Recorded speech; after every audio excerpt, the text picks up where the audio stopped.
जय श्री कृष्णा। मैं संध्या शर्मा श्री चैतन्य महाप्रभु की इस बड़ी ही सुंदर कथा में आप सभी हरि भक्तों का बहुत बहुत स्वागत करती हूँ।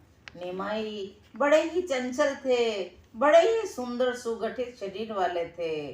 छोटी सी उम्र में ही बड़े ही शैतानी दिखाते थे और जो छोटी छोटी कन्याएं जाती पूजा करने उनसे कहते मेरी पूजा करो, मेरी ही पूजा करने से तुम्हें सब कुछ मन वांछित फल प्राप्त होगा। बालकपन से ही इनमें पता नहीं कैसी मोहनी विद्या थी कि जो एक बार इन्हें देख लेता वह सदा के लिए इनका गुलाम बन जाता। और शैतानी तो इतनी कि बालू के छोटे छोटे लड्डू बनाते और गंगा स्नान जाने वालों के ऊपर लड्डू फेंकते। कभी किसी की सूखी धोती लेकर गंगा जी में डुबो देते, कभी धीरे धीरे एक के वस्त्र दूसरे से बांध देते, कभी लड़कों के साथ घंटों स्नान करते, कभी पानी में डुबकी लगाकर कछुए का रूप बना लेते और स्नान करने वाली स्त्रियों के पैर डुबकी मारकर पकड़ लेते। स्त्रियां जब चिल्लाती तो हंसते जल के ऊपर आते और कहते देखिए हम कैसे कछुए बन गए। स्त्रियां कहती तू आज घर चल, मैं तेरी माँ से सब शिकायत करूंगी। स्त्रियां की भांति ही पुरुष भी इनके उपद्रवों से तंग आ गए थे। जा जाकर शची माता के पास उलाहने देने लगते थे। शची देवी सभी को खुशामद करती, बड़ी ही विनयता के साथ कहती अब मैं क्या करूं, तुम्हारा भी तो लड़का है, बहुत मना करती हूँ, शैतानी छोड़ता नहीं, तुम ही उसे पीट दिया करो। एक बार कई पंडितों ने जाकर मिश्र जी से शिकायत की, अभी जाकर देखो तुम्हें पता चलेगा वह कितना उपद्रव कर रहा है। मिश्र जी गुस्से में भरकर गंगा किनारे चले गए। किसी ने जाकर निमाई से कह दिया तुम्हारे पिता बड़े गुस्से में इधर आ रहे हैं। निमाई दूसरे रास्ते से भागकर अपने घर पर पहुंच गए और बोले अम्मा मुझे तेल दे दो, मैं गंगा स्नान कराऊं। माता ने कहा अभी तक तेने स्नान नहीं किया, कहाँ स्नान किया, मुझे जल्दी से तेल और धोती दे दो। मिश्र जी उधर जब गंगा किनारे जाते हैं तो बच्चों से पूछते हैं क्या यहाँ निमाई आया था।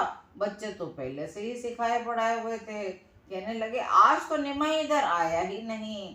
घर से निकलते हुए बगल में धोती दबाए निमाई मिश्र जी को मिल जाते हैं। मिश्र जी ने कहा तू इतना दंगल क्यों किया करता है रे।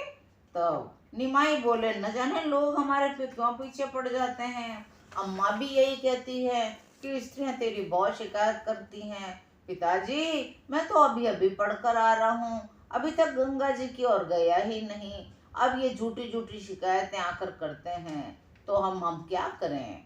इस प्रकार इनकी अवस्था 5 वर्ष की हो गई।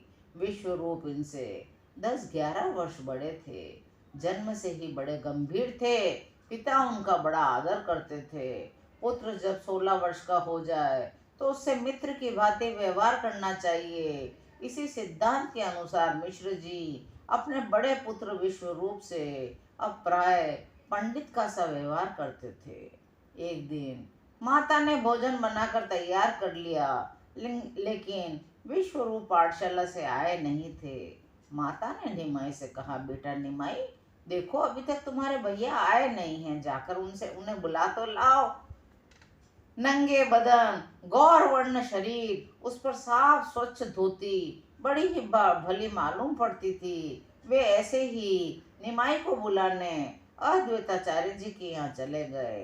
अद्वैताचार्य जी के सामने ही इन्होंने बड़े भाई से कहा दद्दा बात तैयार है, अम्मा तुम्हें बुला रही है। विश्व रूप ने निमाई को गोदी में बिठा लिया।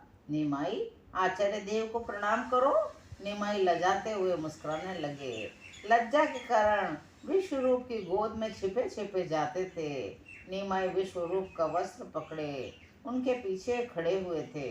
आज आचार्य ने निमाई को पहली बार खूब ध्यान से देखा। उन्हें लगा उनके संपूर्ण शरीर में बिजली दौड़ने लगी है। उन्हें ऐसा प्रतीत होने लगा मैं इतने दिन से जिन भवभयहारी जनार्दन की उपासना कर रहा हूँ वे ही जनार्दन साकार बनकर बालक रूप में मुझे अभय प्रदान करने आए हैं। उन्होंने अपने मन में निमाई को प्रणाम किया और विश्वरूप से कहा, क्या ये तुम्हारे छोटे भाई हैं? हाँ आचार्य, ये मेरा छोटा अनुज है, बड़ा ही चंचल है। आपके सामने तो बड़ा चुपचाप भोले बालक की भांति खड़ा है। आप इसे गंगा किनारे देखें या घर पर देखें तो आपको पता चले ये कितना चंचल है, संसार को उलट पुलट कर डालता है। माता इससे तंग हो जाती है। विश्वरूप का वस्त्र पकड़कर जाते जाते 2-3 बार निमाई ने मुड़ मुड़ कर फिर कर आचार्य की ओर देखा और आचार्य अद्वैताचार्य चेतना शून्य से हो गए। वे यह समझ ही न सके कि मेरे चित्त को यह बालक हठात अपनी ओर क्यों आकर्षित कर रहा है। अंत में ये ही आचार्य अद्वैताचार्य जी गौरांग देव के मुख्य पार्षद हुए, जिनके द्वारा गौरांग अवतारी माने जाने लगे। आज की यह सुंदर कथा यहीं विश्राम लेती है।